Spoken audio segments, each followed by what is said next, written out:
prove the quadratic formula, we begin with the general quadratic equation and divide throughout by the coefficient a. We call this version of the equation equation 1.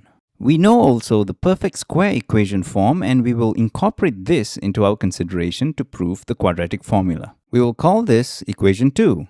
So considering both our equations, we can see that the terms are comparable. 2m should equal to b over a and m squared should equal to c over a. But since our goal is to define m, let's focus on the 2m equals to b over a, which is simpler and avoids a quadratic. Therefore, if 2m equals to b over a, m should equal to b over 2a.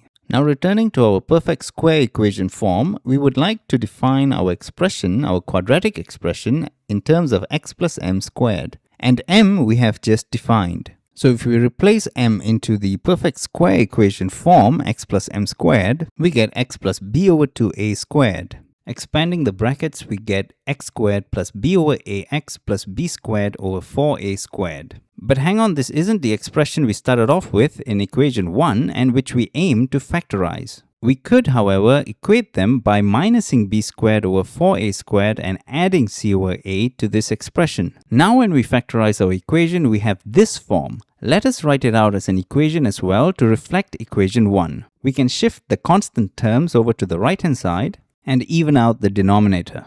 Taking the square root of both sides, we get x plus b over 2a equals to plus or minus square root of b squared minus 4ac divided by 4a squared. Don't forget to keep the plus and minus in the front of the square root since we are handling a quadratic and we would get 2 roots as an answer. Taking the square root of 4a squared in the denominator, we get 2a. We can now isolate x on the left hand side, leaving us on the right hand side with minus b over 2a plus or minus square root of b squared minus 4ac divided by 2a.